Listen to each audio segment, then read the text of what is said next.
Assalamualaikum warahmatullahi wabarakatuh. Waalaikumsalam warahmatullahi wabarakatuh. Alhamdulillah, wassalatu wassalamu ala Rasulillah Sayyidina Muhammad bin Abdillah wa ala alihi wa sahbihi wa man wala. La hawla wa la quwwata illa billah. Rabbi shrah li sadri wa yassir li amri wa hlul 'uqdatam min lisani yafqahu qawli. Amma ba'du. Qala Allah Ta'ala fi kitabil karim, a'udzu billahi minasy syaithanir rajim. Fadzakir fa inna dzikra tanfa'ul mu'minin. Qala Rasulullah sallallahu alaihi wasallam, ad-dinu nasihatul kalimat ya Rasulullah, qala wa li rasulihi wa li kitabihi wa li a'immatil muslimin wa amatihim. Qala Rasulullah sallallahu alaihi wasallam, Sadaqallahul azim wa sadaqa rasuluhun nabiyul karim wa nahnu ala dzalika minasy syahidin wasyakirin walhamdulillahi rabbil alamin. Jamaah Masjid Al-Ihsan yang dimuliakan Allah Subhanahu wa taala, kalau pada pertemuan yang lalu yang dipimpin oleh guru kita Ustaz Maulana Al-Hafidh telah membahas masalah yang terkait dan memang pada minggu yang lalu kita masih terkait dengan bulan haji. Di bulan haji tentunya bagi mereka yang melaksanakan ibadah di umroh itu mereka lengkap satu paket dari mulai urusan haji, urusan umroh, dan urusan ibadah hewan, ibadah kurban, yang itu semuanya satu paket di bulan haji pelaksanaannya, di bulan-bulan haji pelaksanaannya. Adapun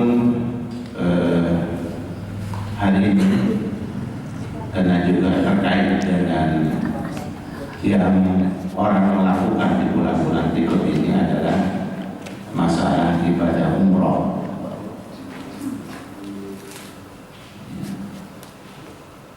Setelah haji masuk musim umroh, supaya kita nanti tidak ikut-ikutan. Wah, saya punya duit umroh aja dah, karena memang tetangga saya umroh semua. Ini nanti kita sampaikan, kita bahas pagi ini. Dari mana dalilnya dan mana landasan hukumnya yang kita pakai untuk berumrah ataupun berhaji? Firman Allah di surat Al-Baqarah ayat 196. A'udzubillahi minasyaitonir rajim. Wa atimul hajja wal umrata lillah.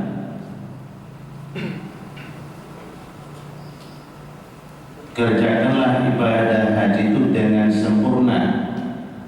Lillah, ibadah haji dan ibadah umrah dengan sempurna. Sempurnakanlah ibadah itu dengan hanya karena Allah, bukan karena ikut-ikutan teman-teman, saudara-saudara, tetangga di kantor sudah pada berumrah dan berhaji. Nanti sudah kita capek-capek siapkan waktu dan tenaga, akhirnya tidak dihitung. Karena ibadah yang tidak karena Allah, yang bukan karena Allah, nanti tidak dihitung. Fa'in usirtum famastaisar minal haji. Kalau Anda terhalang, maka silakan siapkan sedapat Anda untuk menyembelih dari hewan yang tadi, hewan korban itu. Yang sudah dijelaskan oleh Ustaz Maulana kriteria hewannya. Wala tahliku ru'usakum. Jadi nanti terhalang itu apa bentuknya? Bisa saja Bapak Ibu sudah siap berangkat, tahu-tahu kondisinya tidak memungkinkan, imma karena keamanan ya nggak apa-apa, sudah dapat pahala. Seperti apa yang terjadi pada Rasulullah SAW bersama para sahabatnya ketika beliau berangkat dari Madinah dan jumlah yang cukup besar. Berangkat beliau kangen dengan Baitullah, ingin umrah. Ini umrah yang pertama Rasulullah lakukan setelah beliau hijrah. Dan ini pula menjadi dalil haji dulu atau umrah dulu.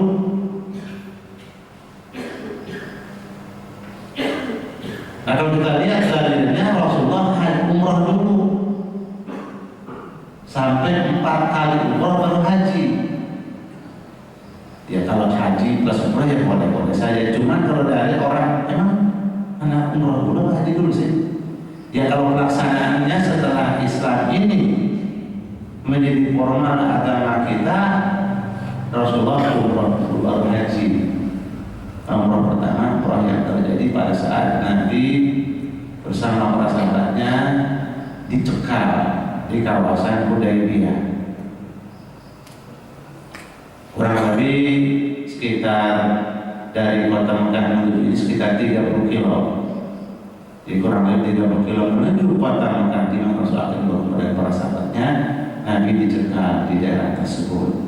Nah ini namanya terhalang dengan situasi dan kondisi keamanan. Kalau Nabi memaksakan para sahabatnya untuk masuk ke Mekah akan terjadi pertumpahan darah. Oh, Nabi dan para sahabatnya bukan mau berperang.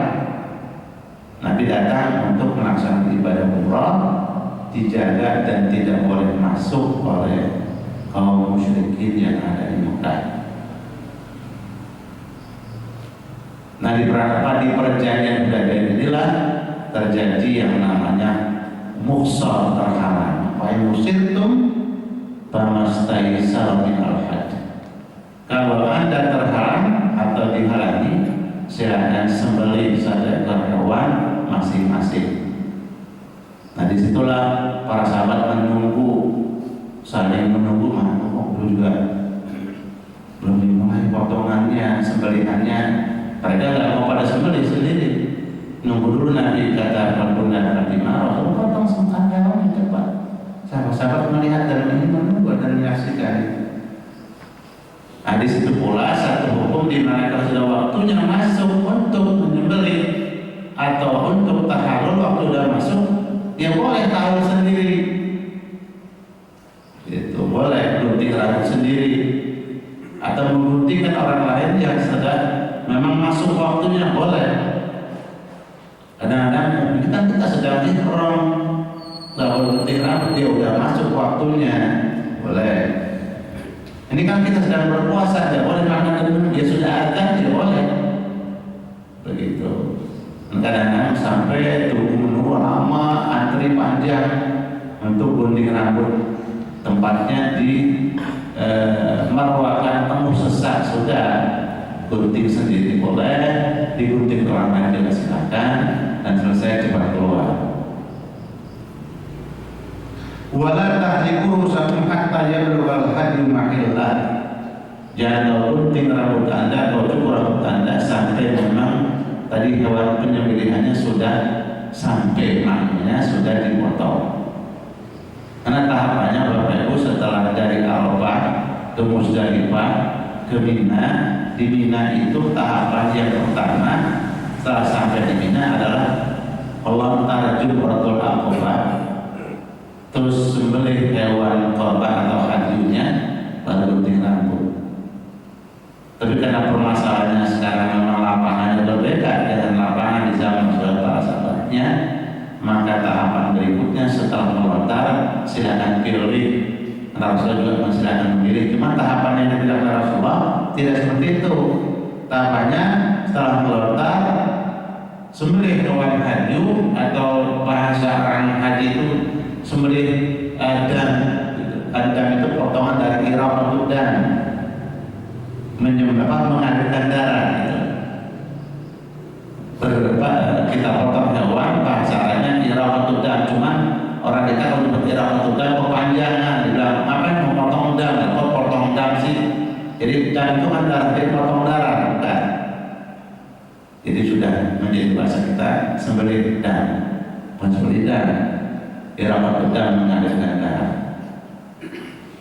Nah ini setelah tahapannya begitu, jadi sampai di Mina lontar di betul Aqabah, kemudian hewan apa kita sembelih hewan yang dibilang tadi bisa haji ataupun udhiyah, lalu setelah itu gunting rambut.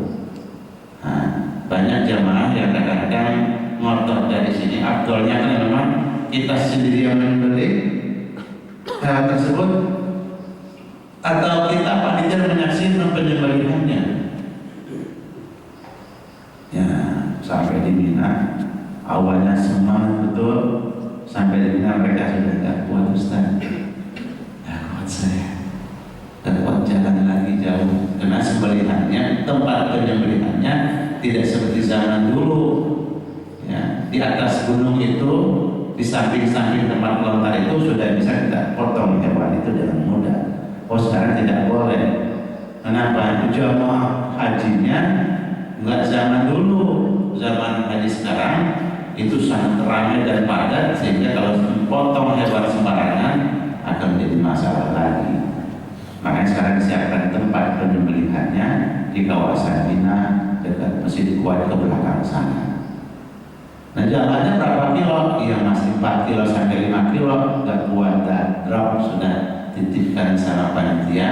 Ya sudah, panitia yang menyembelih, panitia juga ya kecapean juga, itu kadang-kadang bisa 200-300 ekor masing-masing satu panitia. Paman kana minkum maridan aw bihi adan min ra'sihi fafidyatun min syamin asarafatin aw nusuk. Siapa orang yang pada saat perjalanan hajinya sakit, atau ini ada gangguan di kepalanya, berarti bapak-bapak bisa menutup kepalanya. Nah ini maknanya tadi musor karena sakit, tidak bisa bergerak langsung, jalan lagi, atau dia memang melakukan hal-hal yang dilarang karena sakit. Nah misalnya di kepalanya tadi ada luka, kalau dibiarkan saja akan bermasalah, tutup. Sementara kalau makanya kan tidak boleh tutup kepala. Buat bapak-bapak, ya pak tutup kan. Atau mungkin dia sakit karena beser, kan seharusnya tidak boleh pakai pakaian dalam. Dia karena sakit beser, pakai pakaian dalam, pakai pembalut ditambah lagi. Nah itu namanya azan, atau jenis-jenis penyakit yang memang terpaksa dilakukan untuk dia lakukan pelanggaran itu. Pelanggarannya kan itu bentuk pelanggaran kalau pakai pakaian dalam buat bapak-bapak atau pakaian kerja ini. Ya. Sementara itu pun tentunya tutup wajahnya, tutup kedua telapak tangan.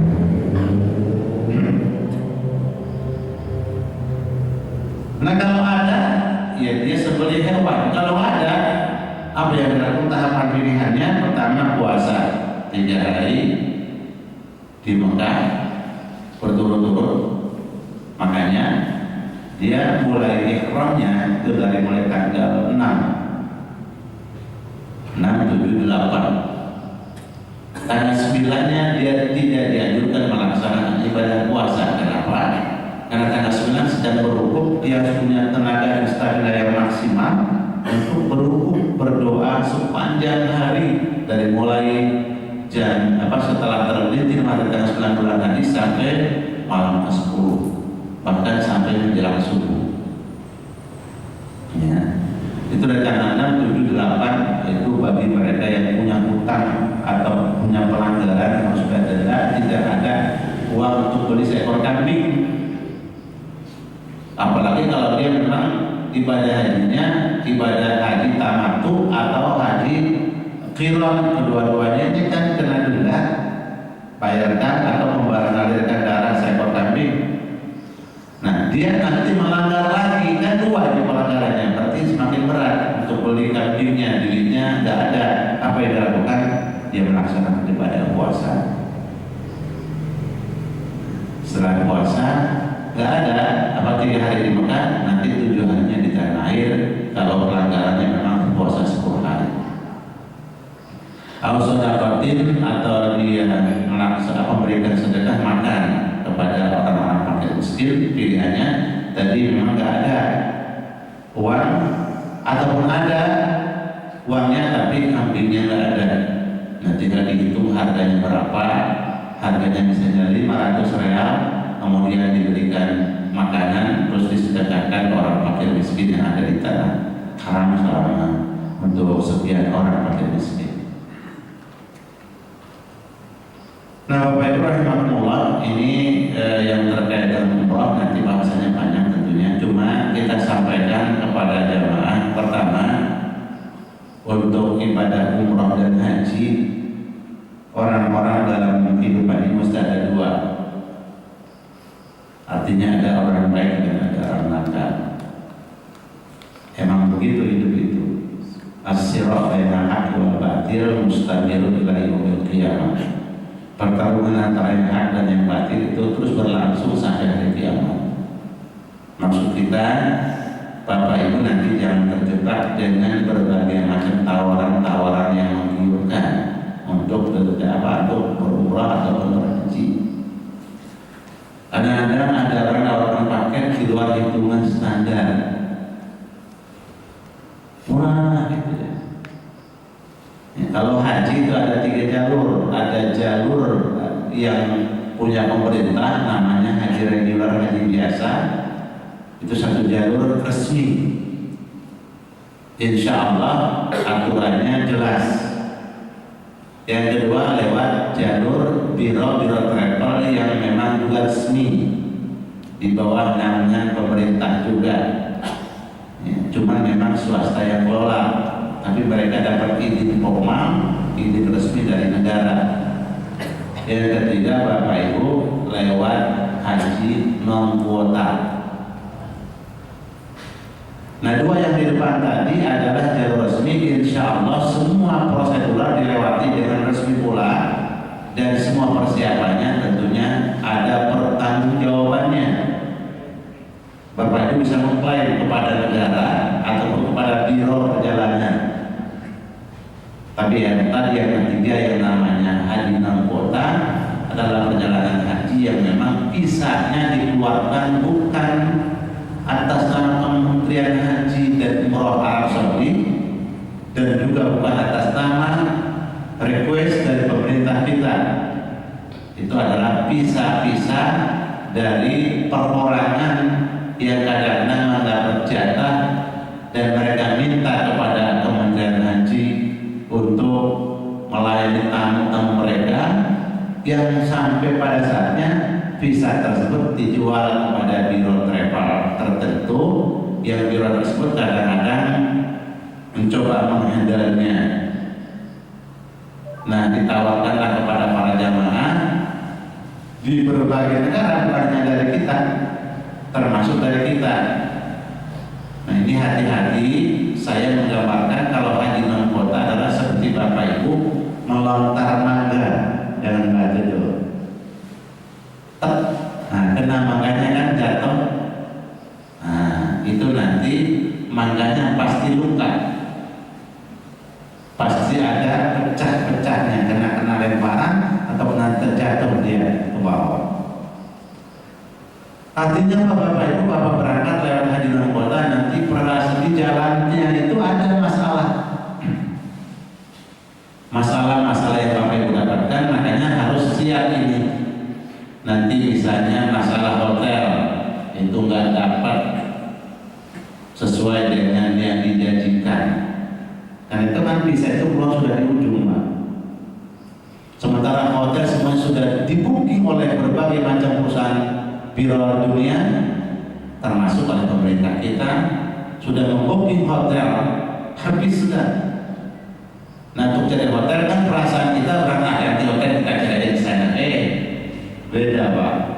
Di Madinah, di Mekah, kalau musim haji hotel 99% terisi. Makanya kalaupun ada 1-2 kamar, kadang-kadang ada kamar petugas hotel itu disewakan 1 kamar Masya Allah harganya sampai tidak masuk akal. Satu kamar itu 40.000 real yang ukurannya cuma 4 kali 4 meter atau 3 kali 3 meter. Itu yang susah didapatkan. Itu kamar kadang-kadang bermasalah atau tempat tinggalnya bermasalah. Nah teman-teman makanya sudah teriak dananya terdampar di masjid. Ya kalau 1 hari, 3 hari kita iktikaf di masjid terus menerus ya bisa. Tapi kalau sampai 20 hari atau 1 bulan lamanya iktikaf di masjid dalam kondisi musim haji, sangat tidak kondusif. Orang jalan penuh sesak, bisa terinjak-injak, dan fasilitasnya juga sangat susah dan terbatas. Nah ini yang pertama, fasilitas tempat tinggalnya bermasalah.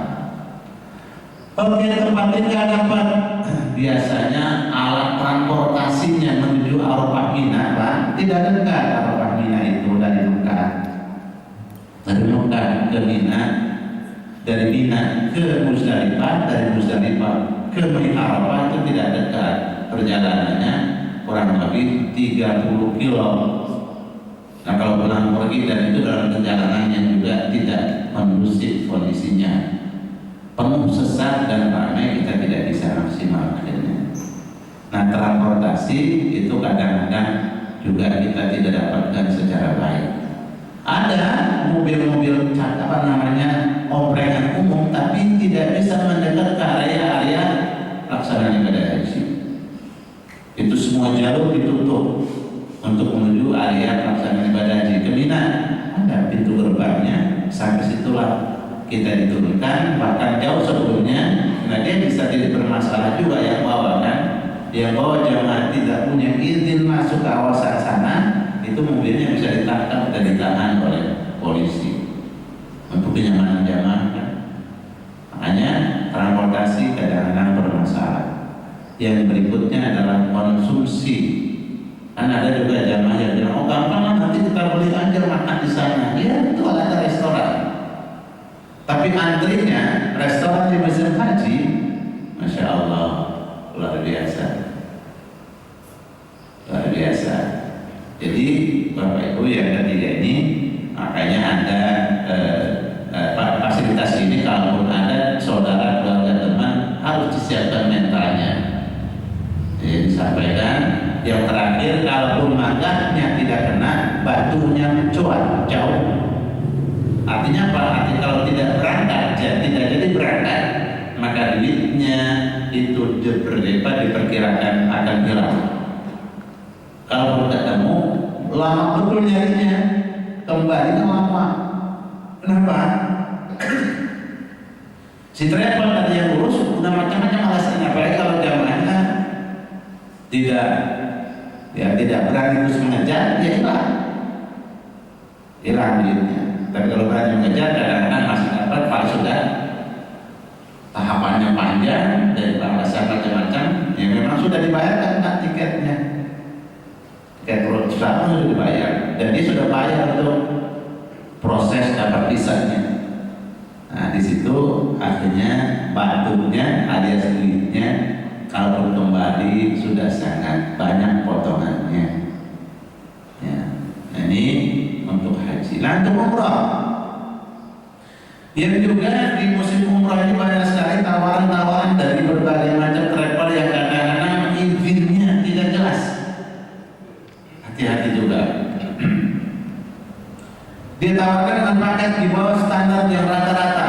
Iya, Bapak Ibu, hotel itu kan dari bintangnya beragam.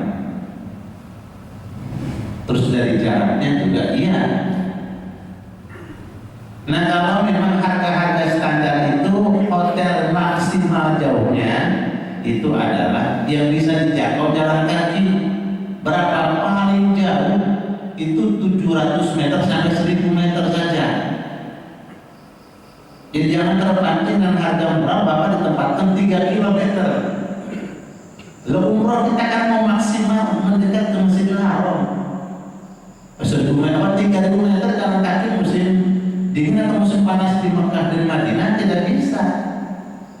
Musim dinginnya mencekam dan ringan. Jalan subuh, bukan main. Bisa keren kakinya. Jauh betul. Nah ini pertama dari sisi hotel. Jadi kalau harga di bawah standar pasti permasalahannya di hotel. Nanti hotelnya bisa lebih dari yang memang harga standar. Kalau harga standar yang harga paket murah tapi standar itu paling jauh 1000 meter. Jadi antara 500 sampai 1000 kisaran hotel jauhnya. Nah juga standar hotelnya itu paling rendah bintang 3 kalau yang harga paket standar tadi. Nggak sampai rumah-rumah biasa dijadikan tempat tinggal jemaah. Ini dari sisi hotel. Kemudian yang berikutnya Bapak Ibu, konsumsinya kalau yang standar sudah juga standar ya 3 kali dan dia dengan menu-menu yang variasi. Tapi kalau yang tadi paket murah konsumsinya ya mohon maaf siap-siap juga seadanya dan tidak dengan menu yang variasi. Ya, itu dari konsumsi. Kemudian transportasi yang memang paket paling rendah dari jalur standar itu sudah disiapkan oleh biro lengkap. Tapi Bapak Ibu yang bayar dengan paket murah tadi bisa juga itu akan ditarik lagi transportasinya di sana. Siapa yang narik dia? Petugas yang ditunjuk oleh travel dan oleh pimpinan. Nah pimpinannya kan kepada ikut mengklaim, nggak bisa. Kata mereka, oh saya cuma menjalankan tugas Pak, saya nggak dikasih transport untuk bus. Ya kalau mau ziarah ya saya akan bayar lagi. Kalau enggak saya tidak siap. Nah kalau saya nggak dikasih uang saya cuma disuruh mantu saja. Nah itu biasanya seperti itu. Untuk transportasinya jamaah yang memang membayar paket di bawah standar. Nah Bapak Ibu rahimahullah yang paling resek kadang-kadang mereka menghimpun jamaah dengan harga murah atau harga di bawah standar, itu dia himpun supaya memancing jamaah mau pada daftar. Diberangkatkanlah di tahap awal 10 orang, tapi terhimpun berapa? Terhimpun sampai 300 orang. Berapa bayarnya? 10 juta. Berapa bayarnya? 15 juta. Mana ada 15 juta bisa dihitung? Tiketnya itu berapa? Dia himpunlah 15 juta, terhimpunlah 500 sampai 1000 orang. Tahap awal diberangkatkan katakan 50 orang, oke? Tapi yang terhimpun kan tadi 1000 orang. Nah semakin banyak yang datang dan dipancing yang paling menakutkan, hati-hati adalah biasanya pengurus masjid.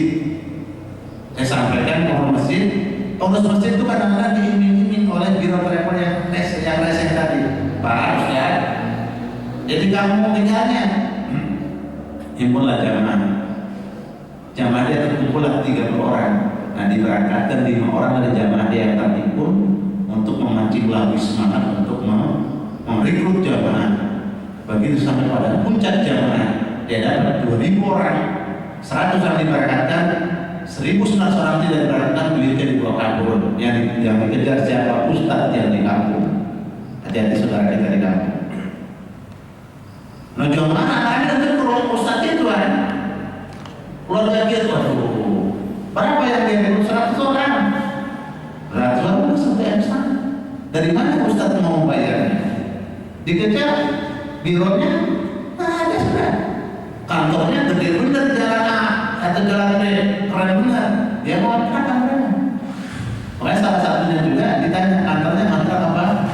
Punya sendiri, walaupun kecil kalau punya sendiri aman, masih bisa dikejar. Tapi kalau sudah mau apa? Lain lagi nanti. Nah ini saya sampaikan Bapak Ibu rahimahullah, karena banyak sekali kasus-kasus yang kayak gitu. Kadang-kadang saya begitu dengar saya dosa saya. Kenapa waktu itu saya nggak sampaikan? Ada yang terjebak dalam harga murah, 20 juta aja nggak nyambung Pak. Kalau hitung-hitungan yang standar 20 juta nggak nyambung. Apalagi dolarnya sekarang sudah 12.000 per dolar. Tiketnya berapa? Pesawat kan tidak pernah pakai rupiah hitungnya, pakai dolar terus. Nah, ini terkait dengan kondisi di lapangan supaya nanti kita tidak terjebak dengan harga murah. Dan ingat, haji dan umroh itu Allah perintahkan kau mampu. Jadi mampu nanti dari sisi materinya iya pasti, mampu dari sisi kesehatannya iya salah satunya. Makanya ada wacana MUI untuk mengeluarkan fatwa tentang mampu kesehatan yang bekerjasama dengan Departemen Kesehatan dikaji dan diteliti. Ini salah satu persyaratan atau bukan persyaratan sehat itu, sehingga di lapangan dia nanti bisa maksimalkan hajinya. Karena ibadah haji dan umroh itu ibadah fisik. Nah, kalau dia sakit, Anda tidak bisa berhaji dan merepotkan banyak orang. Begitu. Nah, ini ingat, jangan memaksakan dan jangan terjebak. Kenapa? Karena haji dan umroh itu adalah mampu. Tadi mampu materinya, mampu kesehatannya, mampu dalam perjalanannya, artinya keamanannya, dan memang peluangnya ada. Walaupun kita sudah punya uang, badan kita sehat dan segala macam, tapi peluang tidak ada. Mana bukan peluang tidak ada, bagaimana? Ya memang antrian panjang seperti kondisi sekarang. Ada jamaah ngomong sama pemerintah Arab Saudi membatasi kuota. Ya memang dalam kehidupan kan harus begitu. Ada namanya pemerintah, ulil amri minkum. Nah, Saudi sebagai pelaksana kan tahu betul kondisi dan kondisi lapangannya. Kalau dia paksakan main buka aja berangkat, semuanya berangkat, bisanya lepas saja semua seadanya. Lu mau tidur di mana? Mau makan apa dan mau bagaimana perjalanannya pelaksanaan umrah dan hajinya? Nah, pada tempatnya. Sa'i ada tempatnya. Sa'i itu terbatas tempatnya. Tidak semua tempat bisa kita jalan-jalan begitu. Hukum ada tempatnya dan ada waktunya. Kemudian Mina, di Mina juga ada tempat dan ada waktunya. Sehingga keterbatasan ini yang membuat tentunya perlu pembatasan nyaman. Nah, ini yang berikutnya sekali lagi Bapak Ibu, masalah-masalah yang terkait ibadah umroh yang sekarang sudah mulai ramai nih. Saya jadi di Madani di kantor itu sudah antrian untuk umroh, bukan antrian, untuk menunggu untuk berangkat itu sudah ada 3 bus. Mereka sudah bayar, ya, tapi bisa belum keluar. Yang datang dari mulai sebulan yang lalu, 2 bulan yang lalu sudah nanya, apa sih berangkat? Ya kita mau berangkat kalau visanya sudah dikeluarkan, izin masuk Saudi sudah ada. Ya, kalau pesawat ya kita bisa booking pesawat pada nawar, bisa kan nggak ditawarkan? Karena Saudi yang punya wewenang untuk buka pintunya. Karena dia yang memang tahu lapangan di dalam rumahnya ada siapa belum. Wah, ini masih pada berantakan, harus beresin dulu.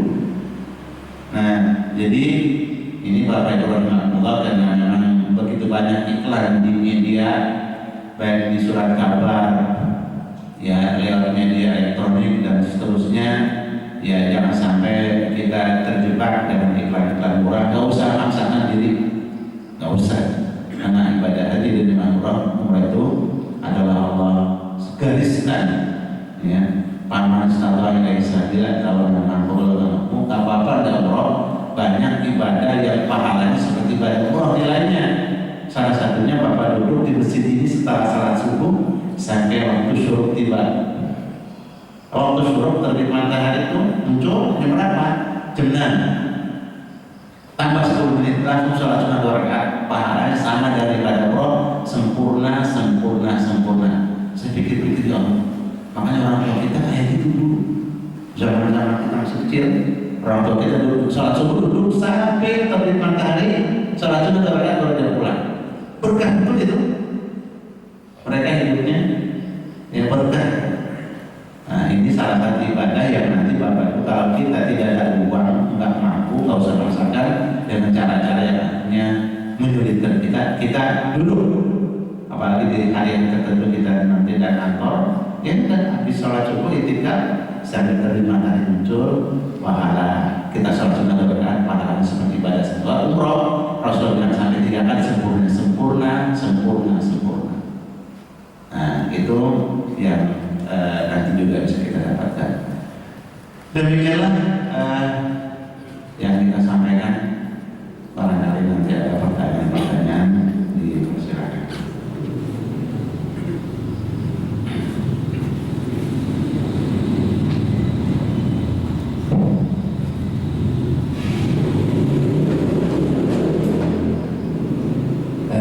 Jazakallah Ustaz, mungkin dari jemaah ataupun dari ada yang bertanya, kita buka insyaallah sesi pertanyaan. Baik, silakan. Assalamualaikum warahmatullahi wabarakatuh. Saya bertanya Ustaz, sebetulnya kita ini ada uang haji, uang umat ya, dana umat itu triliunan rupiah. Kenapa kita ini tidak membangun di sana satu hotel sebesar Indonesia yang dekat untuk ibadah yang sebanyak 30 tingkat untuk harganya 30 tahun atau berapa? Itu kan seperti sekitar Indonesia di bawah restorannya atau apa. Kenapa nggak punya kita begitu? Sebetulnya ini yang terbaik dari itu membuat hotel untuk Indonesia spesial dan dana umat. Dana umat itu sebenarnya kemana larinya? Yang triliun banyak. Itu rasa kebanyakan. Saya kan yang dikatakan hanya untuk dibelikan bus-bus. Karena yang begitu untuk mondokan. Nah sekian. Itu kenapa nggak terpikir sampai itu orang-orang kita ini? Karena umat Islam ini Indonesia paling banyak umrohnya, yang hajinya, peminatnya. Assalamualaikum warahmatullahi wabarakatuh. Terima kasih. Waalaikumsalam warahmatullahi wabarakatuh. Ya, ini otoritasnya soalnya bukan otoritas saya. Tapi sekedar masukan saja dari saya kepada bapak dan ibu. Memang ibadah haji ini ibadah yang luar biasa. Makanya di Islam itu saya bilang cantiknya bukan main. Kalau pada bulan yang lalu kita bicara masalah berkorban dan berakikah, Ustaz Maulana menyampaikan itu cantiknya bukan main. Pesannya apa dari berkorban dan berakikah? Pesannya umat Islam harus punya peternakan itu, dan itu panggilan Allah. Peternak itu bukan pakai panggilan korban haji aja. Panggilan Allah beternak itu adalah wajib kita laksanakan, dan itu bisa menjadi fardu ain kalau belum ada yang punya umat Islam. Kalau ada yang punya sekelompok sudah memenuhi persyaratan kuota memenuhi quorum, kifayah itu artinya cukup. Fardu kifayah, fardu kewajiban yang mencukupkan dan umat. Itu yang pertama terkait dengan ibadah kurban dan ibadah akikah. Yang kedua ibadah haji. Ibadah haji ini ibadah yang punya umat Islam, bukan punya siapa-siapa. Umat Islam itu yang kelola, umat Islam itu sendiri yang punya aset dari ibadah haji itu sendiri. Makanya persyaratan-persyaratannya itu dilihat. Jadi umat Islam itu luar biasa cantiknya ajarannya. Dari ibadah haji, pesan-pesan dunianya dan akhirat sekaligus itu begitu banyak. Nah kita lihat persyaratannya kan haji, persyaratannya pertama Islam, kedua dewasa, yang ketiga adalah dia orang bebas, maksudnya merdeka. Karena kalau budak nanti harus ada izin lagi. Yang berikutnya dia adalah mampu. Nah mampu di sini Bapak Ibu, persyaratan mampu itu ditinjau, dikaji oleh para ulama dari menyebutkan berbagai macam sisi. Salah satunya mampu kendaraannya, Pak Bu. Di musim haji itu duit yang terbesar dipakai adalah untuk transportasi pesawat. Makanya PT Dirgantara itu jangan berhenti, terus bergerak nanti buat pesawat sendiri gitu. Ya. Nanti kita punya transportasi yang luar biasa, setiap tahun menjanjikan berapa? 250.000 untuk hajinya. Kalau umrohnya sampai 600 sampai 700.000 yang berangkat. Siapa yang untung? Mereka yang punya pesawat atau yang punya bus. Nah, ini satu dari transportasi. Pesannya umat Islam harus punya sendiri, pelajari dan buat sendiri. Nah, kalau pilotnya anak bapak yang bawa pesawatnya, kan bapak naiknya juga beda, kakinya bisa diangkat ke atas ke bawah, lebih nyaman. Dan kalian sama anak saya sendiri, begitu kan beda. Pesawatnya sama, ini yang merancang anak saya sendiri, beda lagi tuh perasaannya. Nah, itu wujud rahilah ada kendaraan. Termasuk yang berikutnya wujud zat, ada bekal. Bekal nanti bisa dari sisi tempatnya, termasuk hotel tadi, termasuk rumah-rumah tinggal kita. Jadi zat itu zadul makan, zadul ta'am, zat. Jadi begitu bekal itu nanti termasuk di antara tempat. Nah, hotel ini Bapak Ibu memang kemarin semakin jelas di telinga saya orang ngomong tuh, ya Allah, pantas aja saya bilang. Lokal staf konsulat jenderal, lokal stafnya Pak, bukan staf ini. Lokal staf konsulat jenderal yang di Jeddah itu bukan main Pak. Mobilnya mewah betul Pak, bawa hammer.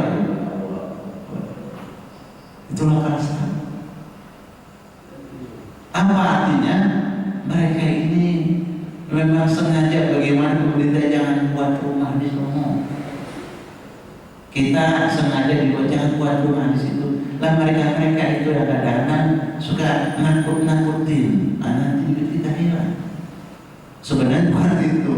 Urusannya adalah dia tidak mendapat peluang untuk bermain cari rumah dan cari hotel. Karena mereka itu langsung dikasih seperti paham itu Pak.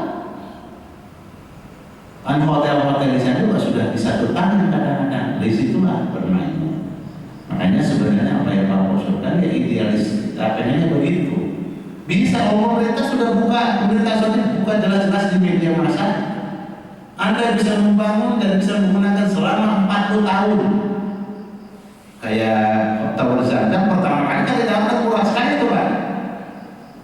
Saya tahu betul itu di atas sana, di atas gunung itu awal ditawarkan murah betul itu. Nah, satu kapling-kaplingnya murah betul. Begitu sudah jadi kapling dibeli, ya naik sudah mulai harganya. Kalau dia kan ditawarkan itu di media massa dibuka, di internet sih nggak dibuka, kan sangat mudah dibayar. Nah di sini bedanya kenapa? Karena memang urusan haji kita bukan kita yang urus. Beda Malaysia. Malaysia itu tabung haji. Tabung haji itu otonom Pak, bukan pemerintah kan itu. Otonom punya umat Islam Malaysia. Ya orang tentunya di bawah nama negara tetap pasti. Tapi kan otonom dia. Ya. Akhirnya apa? Punya hotel kontraknya 10 tahun mana kita kontrak tiap tahun di mana kita habis duit. 10 tahun dia kontrak. Nah 10 tahun itu kan dia bisa investasi haji, investasi umroh. Nggak pakai dia, ada negara telur. Yang berapapun pada hari-hari bayar. Itu yang tadi saya bilang kenapa 99% hotel terbooking. Ya pada hari-hari orang perlu dia bayar, orang lain itu bayar hotel datang orang telur tuh. Masya Allah. Ya bagaimana mengejar kita dia bayar dari tanggal 1 hari sampai tanggal 8 dia bayar sampai selesai haji itu satu kamar dia bayar 30.000 real, 40.000 real dia bayar. Kita mau mengejar ada banyak duitnya. Nah ini sekarang ini Bapak memang perlu kebersamaan umat Islam, jangan pada ribut mulu. Urusan haji, ayo kita kelola dengan baik sama-sama, sehingga nanti aset yang dahsyat. Urusan pesawatnya, urusan busnya, urusan catering. Catering itu makanya sempat heboh. Kenapa? Karena mereka ukurannya bukan mengurus jamaah, urusannya mau bisnis. Kalau mengurus jamaah, kan nggak bisa ambil kok. Tahapannya panjang. Kemudian itu jamaah kita berapa ini?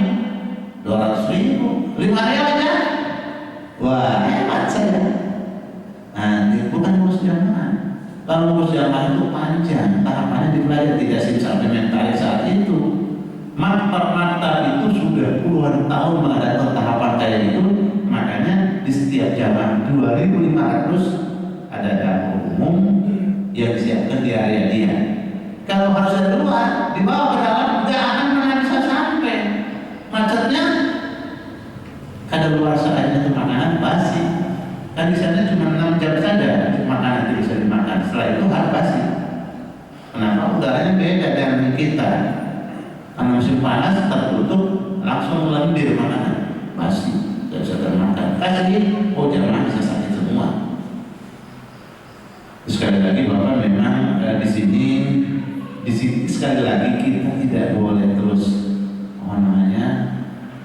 umat Islam harus memang bersama, sehingga ya kita kan kalau kita baca itu tabung haji asetnya itu di Sumatera banyak sekali beberapa sawitnya, banyak sekali asetnya. Nah kita tahu kita nih mau punya apa umat Islam, masjid kecil bener. Jadi nanti begitu gagal kita, cuma sekali dikit itu sekeliling kemana-mana, persisakan kemana-mana. Salah satunya adalah untuk bangunan hotel itu yang sangat mudah. Pemerintah Saudi membuka, bukan untuk 1 tahun kontraknya, 30 tahun, 40 tahun silakan bangun pakai. Tapi memang setelah 40 tahun jadi milik mereka, ya kita begitu aja. Seperti itu memang. Nanti tidak nego lagi, yang mau lagi. 40 tahun setelah itu kita tidak bicara lagi gimana. Begitu caranya. Nah ini PR yang sangat besar umat Islam yang punya aset, tapi asetnya begitu banyak perceceran dan dinikmati oleh orang-orang lain. Jadi makanya ibadah dalam satu mencakup Rabbana atina fid dunya hasanah wa fil akhirati hasanah. Jadi bukan urusan akhirat saja, dunia dulu. Ya, dunia dulu. Ya, kalau duit kita kayak gitu Pak, banyaknya dan kita manfaatkan untuk umat betulan. Itu naik pesawatnya Pak, bukan pesawat apa? Pesawatnya Emirates, semuanya di kelas-kelas yang sangat cantik. Kalau kita naik pesawat Emirates di kelas yang cantiknya, kayak mimpi kita. Ada di mana saya? Masya Allah. Dan itu bisa, sekali lagi itu bisa. Kenapa? Karena kita punya permasalahan, kita punya tata persyaratan. Nah mudah-mudahan ya cuman kalau kadang-kadang kalau lihat kondisi di lapangannya kadang-kadang suka stres saya. Artinya apa? Kayaknya kayak gini gimana ini? Ya masih aja, apalagi pimpinan-pimpinannya nggak berpikir untuk bagaimana melayani jamaah misalnya. Ya susah. Mereka cuma cari duit doang, cari kembali modal doang. Ya susah. Makanya jemaah udah beres dah. Sabar ya. Itu dibilang sabar ya. Artinya terjebak dalam kata sabar. Tadi di sebuah dinamo yang mereka berikan. Tapi ingat saya tidak ada hari kiamat loh. Tidak ada hari kiamat. Kita berterima kasih dari mereka kemana-mana aja. Masih ada lagi, kalau masih ada kita sambung, masih ada waktu. Silakan Pak. Silakan. Assalamualaikum warahmatullahi wabarakatuh. Waalaikumsalam. Yang saya tanyakan sekarang ini kan ada bank-bank yang menyediakan dana untuk kalangan haji gitu. Bagi orang-orang yang ingin berhaji namun uangnya belum cukup. Jadi bank sendiri yang menalangi untuk bisa sampaikan niat itu. Nah, apakah tidak merusak dari syarat haji itu yang mampu itu? Ya. Ini urusan banknya, urusan biayanya makanya.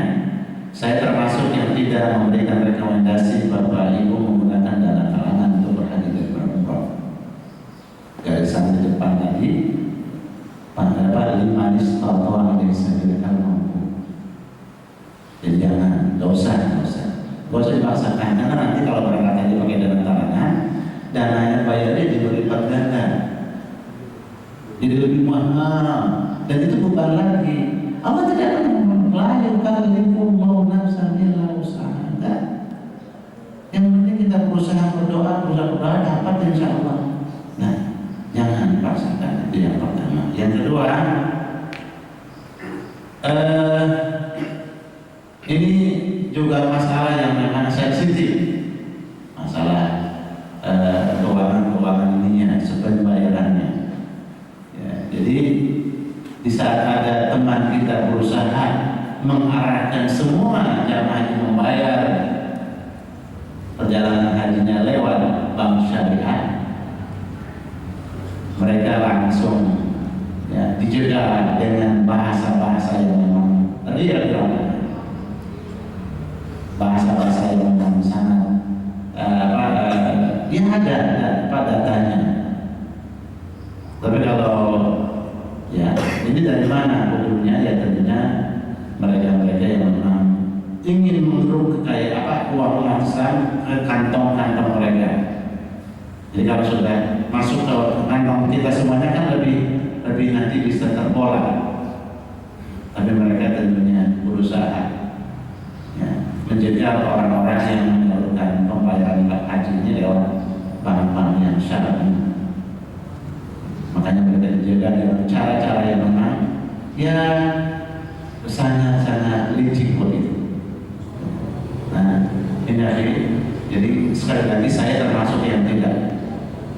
Kalaupun ada yang memberikan dia, saya termasuk yang tidak. Nggak mau memaksakan umat dan masyarakat untuk berhaji dan berumrah lewat cara-cara yang dipaksakan seperti itu. Makanya jangan dipaksa, dan kita tidak usah memaksakan dia.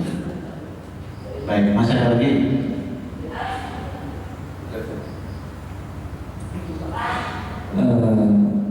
Jika masih ada silakan Pak, masih ada waktunya.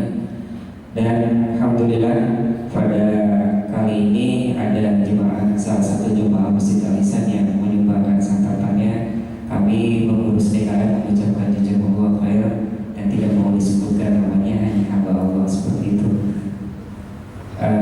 Silakan Pak, kalau misalkan masih ada pertanyaan.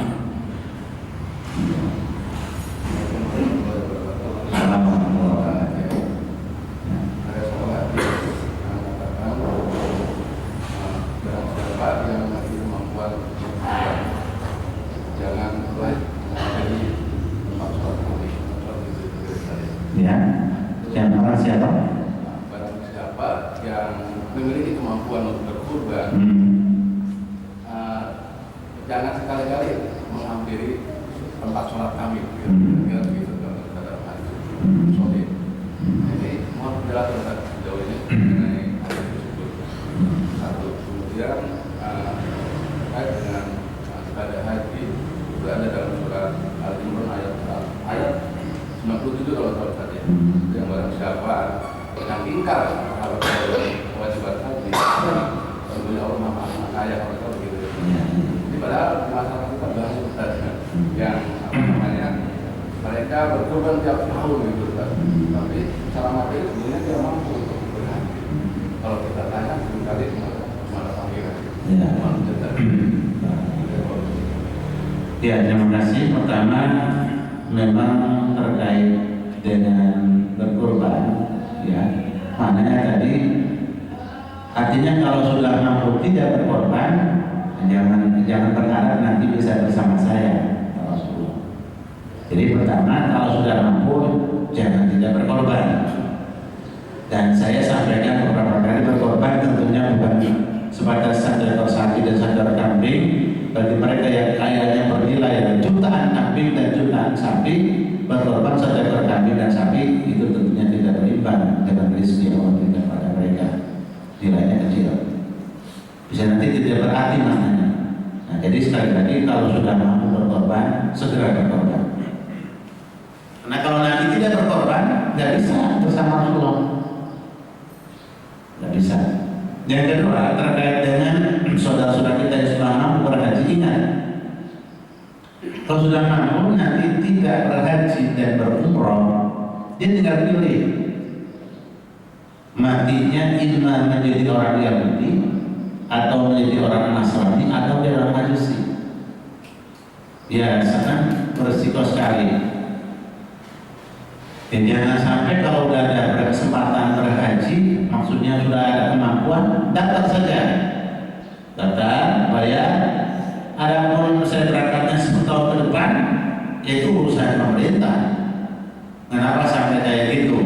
Dan salah satunya tadi dengan lantaran yang menyebabkan antrian panjang. Sebenarnya enggak, makanya pada saat pelunasan kadang-kadang itu sampai 500 orang nggak lunasi. Anda sebenarnya bukan duit dia, duit bank. Ya, nah ini jadi kalau sudah mampu jangan sampai tidak berangkat. Daftar aja dulu.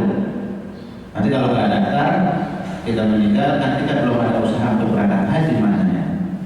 Kalau belum ada usaha untuk berangkat haji meninggal, mentari sudah mampu, alhamdulillah, kita dipersilakan memilih imma jadi orang Yahudi meninggalnya, atau jadi Nasrani ataupun jadi Majusi. Kemudian rahimahullah, kadang-kadang ada teman-teman atau orang itu takut berangkat haji karena ada cerita-cerita yang kadang-kadang mereka dapatkan dari banyak orang, terutama saudara-saudara saya di sebelah, di Jawa Barat sebelah timur itu takutnya berangkat haji. Itu banyak. Apa ceritanya? Ceritanya semasa mudanya itu hura-huranya kelewatan. Sampai alhamdulillah kadang-kadang dia pernah macam-macam lah dosa-dosa besar dilakukannya, makanya berangkat dia takut. Justru dengan berhaji kan dosa-dosa itu bisa terhapuskan. Ya. Al-umratu ila al-umrati kafaratu lima bainahu wal hajjul mabrur laisa lahu jazaa'un illa jannah. Paman hajja kalau fasawala fusko raja kayak bin waladat itu kan hadisnya. Siapa yang berhaji dan berumrah kemudian dia tidak melakukan profas, tidak melakukan busuk dan tidak berwaktu tidak, dia nanti kembali seperti baru dilahirkan oleh ibunya, selesai dosanya. Nah cuman banyak orang cerita, makanya saya kalau terakhir mau pulang itu di Jeddah kita bertemu di aula pertemuan terakhir itu ada saya sampaikan Bapak Ibu, jangan sekali-kali bercerita kepada orang, apalagi cerita yang keluar-keluar. Kalau real, kalau cerita itu menakutkan orang berhaji dan umroh, tutup. Justru ceritakan cerita-cerita yang membuat orang bisa berhaji dan umroh. Karena satu orang berhaji dia cerita Bapak dapat pahala sama dengan ibadah haji yang dia lakukan tanpa dia berkurang pahala sedikit pun. Nah, jadi kalau perjalanan haji yang memang di perjalanannya orang berangkat haji belum bertobat, makanya kan ada jeda suruh tobat. Dan itu salah satunya Bapak Ibu ada istilahnya pertemuan haji. Makanya kalau dulu orang-orang tua sebagian tidak ada pertemuan, tapi dia keliling kampung di mana tempat dia berinteraksi, tempat dia bergaul. Di situ dia datang satu-satu minta maafan saya. Ini dulu saya punya utang, dia bayar. Saya dulu pernah melakukan ini saya minta dihalalkan. Begitu. Nah makanya pertemuan haji itu untuk memudahkan Bapak minta maaf dengan teman-teman dan keluarga untuk datang minta maaf. Yang waktu itu terzolim oleh saya silakan minta haknya dari saya. Begitu. Karena memang kalau tidak bertobat dan tidak minta halal itu kadang-kadang terjadi, Pak. Terus sudah minta halal dan tidak bertobat nggak apa-apa, nggak apa-apa, nggak ada lagi, nggak ada masalah lagi. Tapi kalau memang tidak dialih taubat dan tidak minta halal, itu sering saya bukan sekali dapatnya. Karena kita memandu jamaah itu sudah cukup lama. Jadi ada orang yang datang dari Indonesia pakai kursi roda, struknya sudah akut, selesai tawaf sa'i langsung kursinya dilepas dan jalan kaki itu ada. Itu keajaiban. Karena waktu manasiknya selalu bertanya Ustaz, kira-kira doa apa yang saya baca? Apa tahapan yang harus saya lalui? Ya saya bilang di tahapannya di sini A, B, C, D, Bapak kerjakan ini dan Ibu bereskan ini, dan sampai sana nanti Bapak Ibu nggak usah doa yang lain-lain. Doa ya Allah sembuhkan penyakit saya, sembuhkan penyakit saya, sembuhkan penyakit. Kamu sudah punya semua kan? Anak sudah beres, cucu sudah pada besar, bahkan sudah ada yang punya, sudah cicit lagi, udah minta sembuh biar bisa ibadah lebih maksimal, gitu. Sembuh kan? Ada juga jamaah itu, masya Allah, yang dari awal sampai akhir, ya Allah, siap betul. Yang memang lupa kali dia bertobatnya atau hak-hak orang yang belum dikembali. Tapi kalau sudah. Nah Bapak Ibu rahimahullah, kalau dia sudah mampu arahkan berangkat haji, nanti jelaskan nggak apa-apa walaupun banyak dosa. Memang kita mau menghapuskan dosa kan? Dari sini kita mulai taubatnya, ya dekatlah ke masjid lah, mulai mendekat ke masjid, mulai banyak beribadah, mulai berinfak dan bersedekah. Kalau ada hak-hak orang yang memang terpegang, lepaskan aja secara sembunyi-sembunyi lewat infak ke masjid, lewat infak ke anak-anak yatim bisa. Makanya dulu ada salah seorang yang memang melakukan kejahatan pengambilan uang negara besar, datang dia ke ulama, ya Allah Pak Kiai, dia tahu Pak, orang yang kan yang paling tahu diri kita, dia tahu dia orang yang paling tahu dirinya ya kita, siapa ya kita. Nah dia tahu bahwa dia dapat harta begitu banyak, kan dengan cara kita halal. Dia mengaku depan ulama, Pak Kiai, gimana Kiai? Nama saya di tengah-tengah masyarakat kan udah kadang dibilang orang hebat dan orang bersih segala macam, tapi saya tahu yang saya dapatkan itu A, B, C, D saya tahu. Ya gampang cara membersihkannya kan, yang riba tinggalkan, yang bersih itu ambil. Nah, ambil yang riba sudah nanti lepas aja. Nah, ambil tapi lepas di mana? Lepas di kamar mandi itu, di kamar WC masjid. Buat kamar-kamar kecil yang bagus dan bersih. Buatkan di semua sekolah itu nggak ada yang punya WC yang bagus. Buatkan yang bagus dan pemeliharanya dia di situ. Jadi nanti bagus. Nah, ini rahmat Bapak Ibu rahmatullah, jadi seperti itu. Jadi bersihkan. Udah bersih, berangkat nggak masalah. Nah makanya dia pelatihan untuk A, B, C, D, mesti aman dia. Sampai akhir hayatnya aman, bahkan pengajian yang namanya kajian tafsir, kajian hadis dan umroh itu paling tidak tiap tahun dia berangkat sekali aja. Karena memang duitnya ada, 5 tahun berangkat. Kita tahu betul orang itu pada zamannya saat dia bergagahnya, berpuasanya, masya Allah. Tapi sekarang apa? Kenapa dirinya dia keluarin yang baca dia keluarin masuk. Ustaz, ada ustaz kamu diberangkatkan sampai 30 orang berangkat kau. Dia kan disebutin dia berangkatin. Tapi duit itu duit memang yang duit umat kan keambil. Ya, duit umat keambil uang. Kita kembalikan kepada umat. Ada ustaz di kampung udah masya Allah mengajar khotbah Jumat kan tak pernah dibayar Pak. Karena ada dan masih arisan ada khatib dikasih uang. Saya dulu nggak pernah kasih uang. Khotbah ya khotbah saja. Idul Fitri aja. Itu ustaz-ustaz di kampung lagi tenang ikhlasan mereka dahsyat, yang merusak ikhlasan mereka kita kan. Suka kasih uang sama mereka. Transport ya.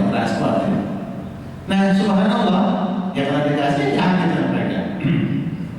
Nah ini ustaz-ustaz di kampung yang berdalaman masjid musola diberangkatkan umroh, diberangkatkan haji. Ya. Ada bahkan tukang sampah Pak, umurnya sudah 80 tahun di salah satu di daerah Jakarta. Tiap hari sampai sebelum bawa sampah mampir di masjid, ganti baju, terus dia sholat. Ada ibu ini tahu dia dari mana, suaminya dia tahu. Panggil Pak, berangkat haji ya. Ya mau saya yang berangkat haji. Saya pengen dari udah berapa? 8 tahun sudah. Itu Pak, jangan pun masuk rumah bagus, Pak, mewah gitu ya. Kalau rumahnya dipupuk, masuknya bintang ini pakai kamar bisa dapat itu awalnya ngurusin kamar mandi ini Pak, ini kayak panas ini Pak.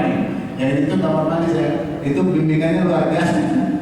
Ya, itu kita yang bawa, dia diberangkatkan oleh salah seorang yang kaya duit, bapaknya ambilnya tapi duitnya dia tahu dari mana, dia berangkatkan Pak soalnya begitu. Ini udah sedia aman toh, taubat dulu, jangan takut. Ini kadang-kadang dia takut Pak, takut dipeleng makanya dibina.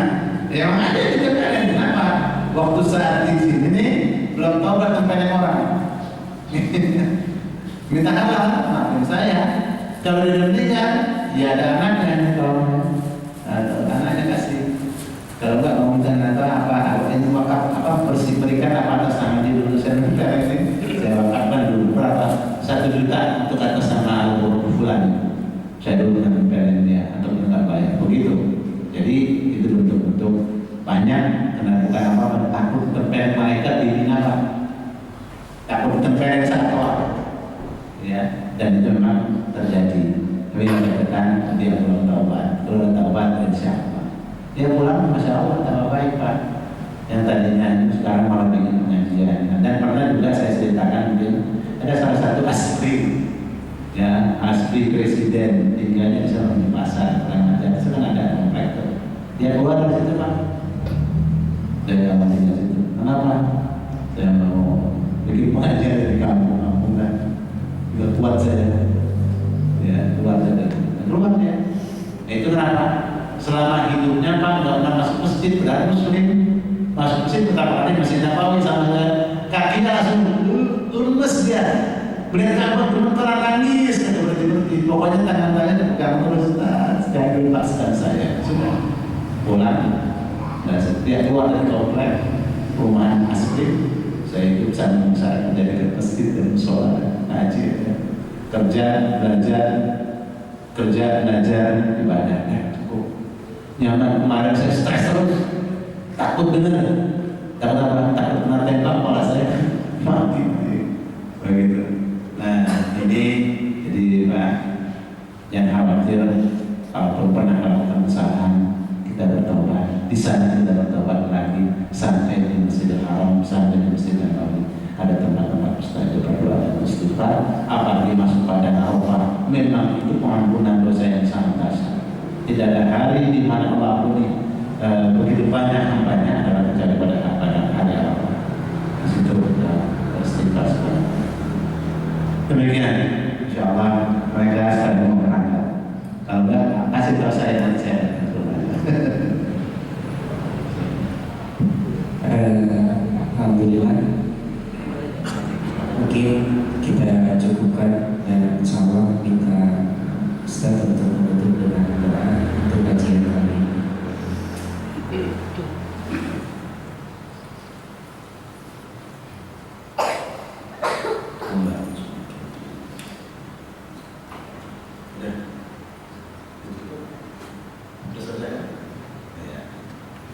Terima kasih Bapak. Kita langsung